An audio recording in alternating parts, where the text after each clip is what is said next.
우리 함께 하나님의 말씀 같이 봉독합니다. 골로새서 1장 18절 말씀입니다. 우리 서로를 향해서 예수님 때문에 행복하십시오. 다시 한번 인사해 볼까요? 예수님 때문에 행복하세요. 예수님 때문에 행복하시길 바랍니다. 어린 자녀에게 우리 많이 좀 물어볼 때가 있죠. 너에게 최고가 누구야?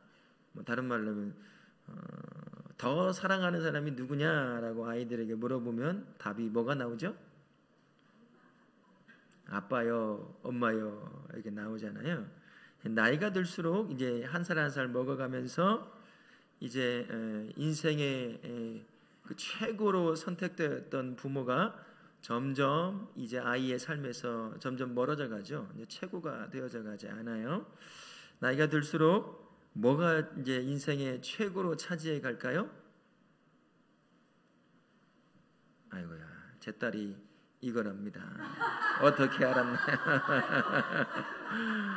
인생에요, 부모가 최고에 차지하던 인생이 점점 시간이 흐를수록 돈이 최고가 돼요. 인기가 최고가 되고 명성이 최고가 되고 권력이, 성공이 점점 인생의 최고로 고백되어져 갑니다. 지금 그 모습이 어쩌면 우리의 모습일지도 모르겠어요. 그러면 신앙생활을 하면서 신앙의 나이를 먹잖아요. 연륜이 이제 신앙의 연륜이 쌓여져 갑니다.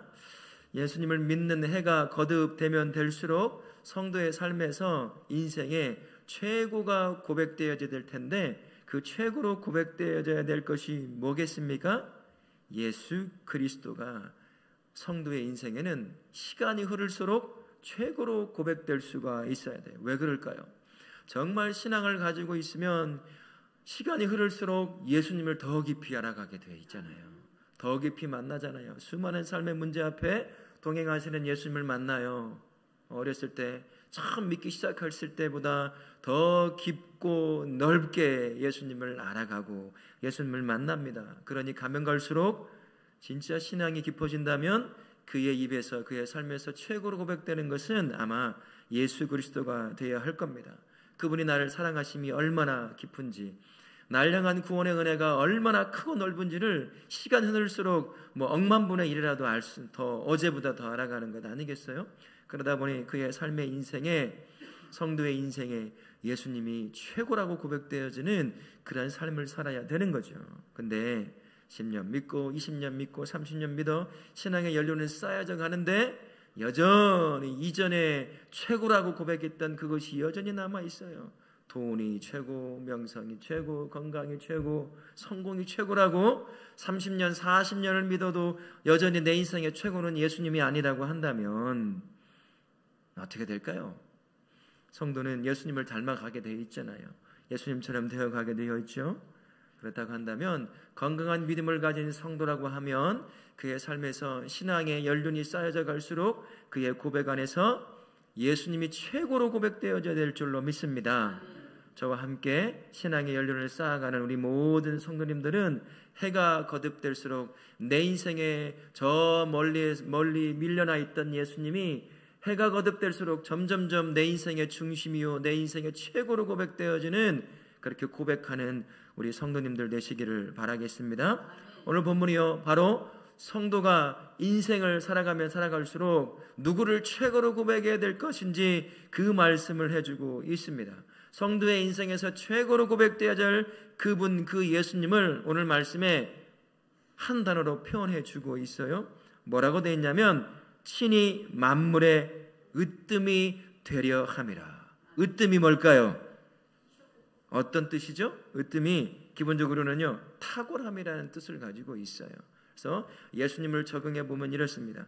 예수님 첫째가 되다, 최고의 존엄을 갖다, 탁월함을 지니다, 이런 뜻을 가지고 있습니다.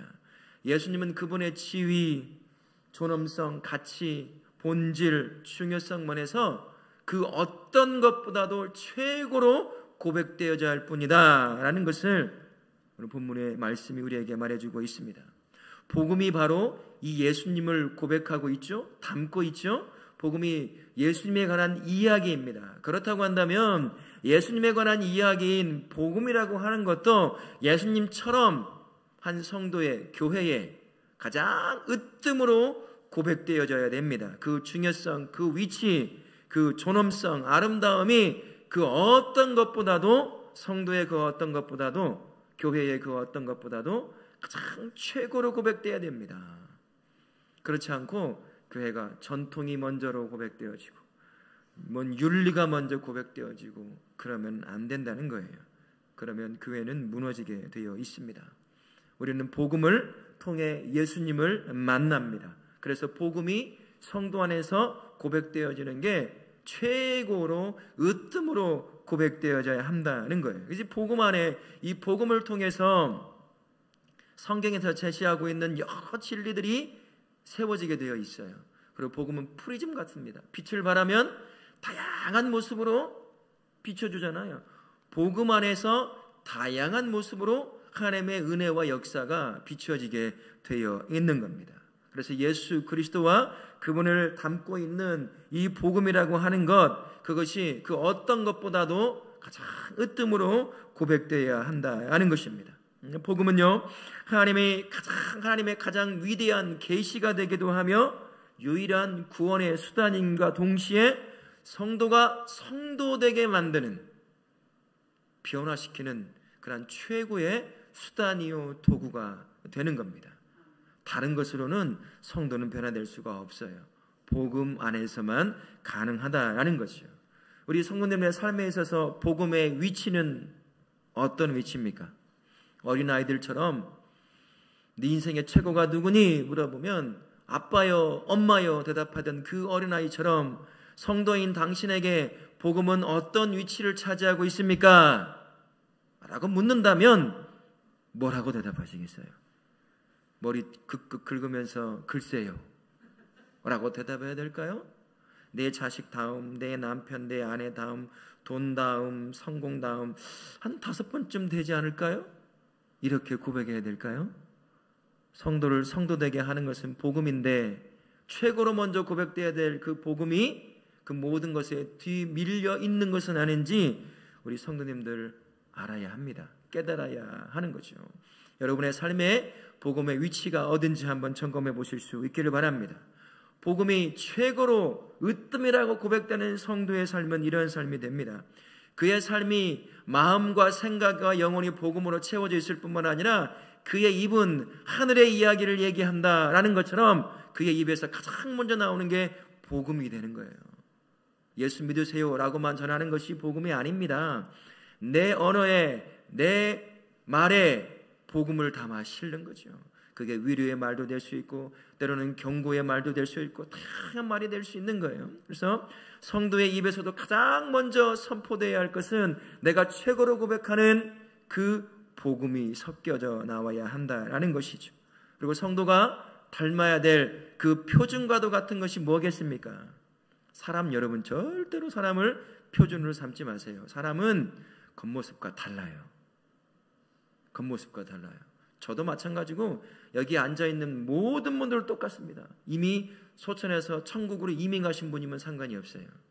그분은 변할 일이 없잖아요. 이미 끝났으니까. 그러나 살아있는 사람은 변합니다. 바뀌어요. 수천 명을 만나보지만 시간이 흐를수록 더 깊어지는 신앙을 갖지만 어느 순간 흔들리는 삶을 누구나 만나게 돼 있어요. 바뀝니다.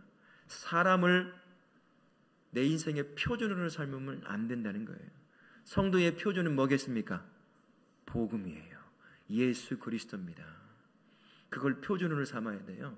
그분은 살아계시지만 우리처럼 변하지 않는 분이에요. 우리처럼 시간과 환경과 사건에 따라서 변하지 않는 분입니다. 그래서 그분을 인생의 표준으로 삼아야 한다라는 거죠. 그리고 이 땅에서 어떻게 살아야 할지를 가장 정확하게, 가장 탁월하게 보여주는 것이 누구겠습니까? 나로 하여금 어떻게 살지에 대한 동기를 주는 게 무엇이겠어요? 복음이에요. 여러분 중에 혹시 이런 분이 계실지도 모르겠습니다. 인생을 더 이상 살 의미가 없다라고 생각하고 그렇게 인생을 살다가 어느 날 복음 앞에 거꾸러진 인생이 있을 수도 있을 것 같아요. 살게 만든 동기가 뭔가요? 복음이에요. 복음 앞에 세워지면 그 어떤 영혼도 어떤 삶의 과거를 가지고 있어도 그 삶은 살게 되어 있어요. 삶을 향해 나아갑니다. 인생을 끝내려고 했던 그 인생도 복음이신 예수 그리스도를 만나면 그 인생이요 생명으로 거듭나요. 그래서 인생의 방향이 바뀌어지게 되어 있는 거예요. 성도로 살게 하는 동기는 다른 곳에서 나오지 않습니다. 내가 기도했더니 응답을 주더라, 하나님 응답하시더라, 네, 그것도 하나의 동기가 되겠죠. 그러나 응답 못 받으면 어떻게 돼요? 축 가라앉잖아요. 날 사랑하네 안 사랑하네부터 나오기 시작하지 않습니까? 그러나 복음이 돼야 돼요. 복음이 내가 성도인 내가 살아가야 될 동기가 되는 것입니다. 그래야 상황과 조건에 따라서 쉽게 흔들리는 인생이 안 된다는 거예요. 복음을 으뜸으로 고백하는 성도가 이러한 삶입니다. 그래서 예수 그리스도와 예수 그리스도를 담고 있는 복음이 성도에게는 언제나 으뜸으로 고백되어야 될 줄로 믿습니다. 그래야 성도의 삶이 무너지지 않아요. 무늬만 성도요 종교인으로 남아있지 않습니다.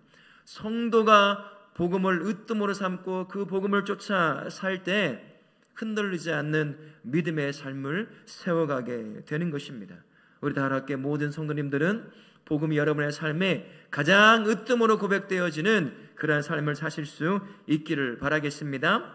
그런 복음이 왜 성도의 삶과 모든 것에 으뜸이 되는 걸까요? 복음은 하나님의 최고의 계시가 되기 때문이에요. 계시여입니다. 아이가 아니라 계시가 되기 때문이에요. 계시가 어떤 거죠? 기본적 의미는 이런 거더라고요. 숨겨져 있던 것을 드러내다 또는 덮개를 치워 공개하다라는 겁니다. 우리는 죄 가운데 빠져 있다 보니 하나님의 자신을 수없이 드러내도 우리 눈이 어두워서 하나님을 보지 못해요. 찾지 못합니다. 찾아가 하나님을 만날 수가 없어요. 그래서 하나님이 하신 방법이 뭐냐면 계시라고 하는 방법을 쓰셨어요. 어두운 죄에 가려져 있는 우리 눈이 바라보지 못하니까 직접 하나님이 가려져 있던 복음을 드러내 보여줬어요. 덮개를 딱 펼쳐서 그 안에 뭐가 있는지 보게 하신 것처럼 말입니다.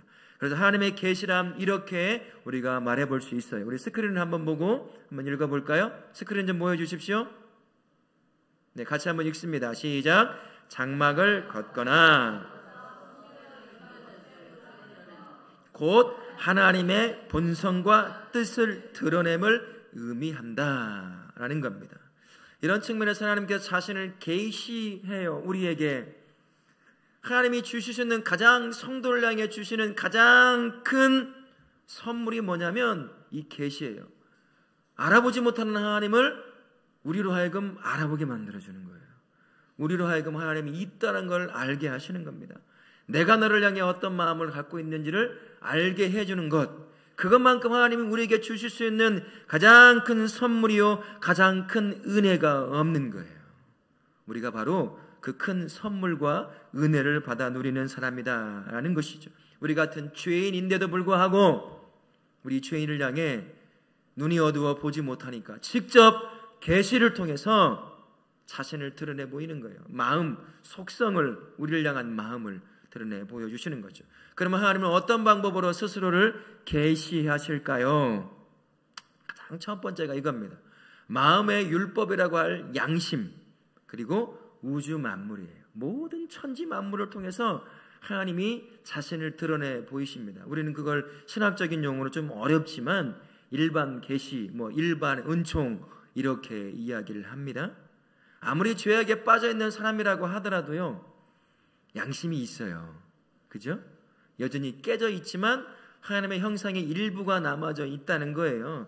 그래서 사람들이 모이면 서로 돕고 서로 사랑하려고 하고 더 나은 것이 뭔지, 선한 것이 뭔지를 쫓아서 세워가려고 합니다. 그죠? 그렇게 해서 질서가 잡혀요. 안 믿는 대통령이 되어도 질서가 잡히고 사회가 안정화되는 것은 그 안에 남아져 있는 하나님이 여전히 뿌리 뽑지 않은 양심이라고 하는 것이 남겨져 있기 때문이에요. 그러나 이 양심만 가지고는 하나님을 찾아갈 수가 없어요. 우리는 하나님을 만날 수가 없습니다. 우주 만물도 마찬가지죠. 우주 만물이 얼마나 질서 정연하게 이루어지는지 아세요? 최고의 석학들이 다 깜짝 놀랄 수밖에 없는 그러한, 인간으로서는 흉내가 낼 수가 없어요. 질서 정연하게 수학적 공식으로 다 설명이 될 수 있을 만큼 그렇게 우주 만물이 질서 정연해요. 이것을 보면서 하나님이 있는 줄 모르겠는데 이걸 만든 또 다른 존재는 있을 수 있겠다라고 이야기를 합니다. 그들이 하나님을 믿지는 않지만 그렇게 정도는 고백을 하더라는 거예요. 이런 우주 만물을 통해서 하나님이 자신의 살아있음을 보여주십니다만 우리는 몰라요. 이것만 가지고는 살아계신 하나님이 어떠한 분인지, 진짜 하나님이 누군지 우리 못 찾아요. 찾다가 뭘 하고 있죠? 우리 예수님을 만나기 전에 우상을 섬기는 거예요. 옛날 시골 마을 나가다 보면 있는 게 있죠. 큰 나무 위에 뭐가 있어요? 막 빨간색, 하얀색 천이 걸쳐 있잖아요. 그 옆에는 또 뭐가 있어요? 돌을 막 쌓아놨어요. 나갈 때 돌 하나 올리고, 들어와서 아무 이렇게 해주셔서 감사하다고 돌 하나 올리고, 나무에게 돈 빌고, 장독대 가서 새벽 5시에 일어나가지고 깨끗한 물 떠서 하고요. 제가 왜 아는 줄 아세요? 우리 할머니가 그랬어요. 우리 외할머니가 그 밭일 시골에서 하고도 그렇게 피곤한데도 시집장가 간 자식들 위해서 장독대 그 새벽에 일어나가지고 한 5분쯤 걸어가서 물 떠가지고 하얀색 종벌에다 물 떠서 장독대 올려놓고 기도하고 있더라고요. 하나님을 찾는다고 해서 그렇게 찾는 거예요. 우상을 섬기는 거죠. 우리는 양심이든 우주 만물이든 그것을 통해서는 살아계신 하나님, 진짜 신이신 하나님을 찾아갈 수가 없습니다. 이렇게 계시하셨지만 우린 못 봐요. 죄 때문에 눈이 가려져서 어두워져서 못 보는 겁니다. 그래서 하나님께서 또 다른 계시를 하셨어요. 특별한 민족 하나를 딱 선택했습니다. 이스라엘 민족, 아브라함으로 시작하는 이스라엘 민족을 통해서 그 민족을 세워감으로 그 민족에게 말씀도 주심으로 온 세계를 향하여 하나님이 어떠한 분인지, 이 땅의 모든 사람들을 향하여 하나님이 어떤 마음을 갖고 있는지 이 작은 민족 이스라엘이라고 하는 민족을 통해서 보여주시려고 하셨어요. 선택하고 말씀이라고 하는 율법도 주셨습니다. 근데 우리와 똑같죠. 주신 말씀도 쫓아가지 못해요. 살아가지 못합니다. 사람으로 봐서는 실패한 민족이 된 거죠. 말씀을 주고 그 말씀을 쫓아가는 삶의 모습을 통해 작지만 온 세계를 향해서 하나님이 어떠한 분인지를 계시하도록 부름받은 이스라엘 민족이 죄 가운데 우상 숭배하면서 이 사명을 다하지 못한 거예요. 그래서 하나님이 또 다른 방법, 계시의 방법을, 또 다른 방법을 선택하십니다. 자신이 직접 인간의 몸을 입고 이 땅에 오시기로 결정하신 거예요. 바로 예수 그리스도. 그분이 전능하신 살아계신 하나님을 완벽하게 보여주십니다. 그것이 예수님을 통해 보여주는 하나님의 완벽하게 보여주는 것이 어디냐면 갈보리의 십자가예요. 우리를 향한 하나님의 마음이 뭐고, 우리를 향한 하나님의 계획이 무엇이며, 우리를 향한 하나님의 사랑이 무엇인지 그것을 완벽하게 보여준 게 바로 인간의 몸을 입고 오신 예수 그리스도께서 못 박혀 죽으신 그 십자가라고 하는 것이에요. 그것을 통해서 하나님이 자신을 완전히 계시해 주셨습니다. 십자가를 통해 우리가 무엇을 하나님의 속성을 아냐면 하나님은 거룩함과 공의의 속성을 가지고 있어요. 죄와 죄인을 반드시 징벌하셔야 한다는 거예요. 십자가가 그것을 보여줘요. 우리 하나님은 거룩하시고 공의로우신 분이라는 것을, 그래서 죄인된 너희는 다 멸망해야 하고 죽어야 한다는 것을 십자가를 통해 완벽히 보여주셨어요. 하나님이 어떤 분이신지. 무섭죠. 우리는 다 죽어야 된다는 거예요. 그러나 동전의 뒷면이 있는 것처럼 그 십자가의 다른 면에는 그럼에도 내가 너를 사랑하기에 내가 대신 이 거룩함과 공의를 지겠다는 거예요. 네가 짊어져야 할 죽음, 가장 극악한 죽음을 내가 십자가를 통해 대신 짐으로 말미암아 내가 너에게 구원의 은혜를 주겠다는 거죠. 십자가의 한 뒤편에는 나를 향한 하나님의 마음이 뭔지, 나를 향한 하나님의 사랑이 얼마나 깊고 넓은지를 정확하게 보여줘요. 그 십자가를 바라볼 때 하나님이 정확하게 계시가 되는 겁니다. 그분이 어떠한 분인지, 그분이 나와 무슨 관계가 있는지, 어떤 마음을 먹고 계시는지, 나를 얼마나 사랑하시는지, 십자가, 예수가 지신 그 십자가를 볼 때마다 그 하나님을 우리가 만나게 되는 거예요. 성도의 인생에 있어서 바로 이 예수 그리스도를 담아놓은 복음이 왜 모든 삶의 부분에서 으뜸으로 고백되어야 하는 것인지를 여기서 우리가 알 수가 있는 겁니다. 복음 안에 있지 않으면 하나님을 우리 발견하지 못해요. 복음 안에 있지 않으면 우리 하나님 만나지 못합니다. 복음 안에 있지 않으면 하나님의 나를 향해 무엇을 하셨는지, 내가 그분 앞에 어떠한 은혜와 사랑을 입었는지 절대로 알 수가 없어요.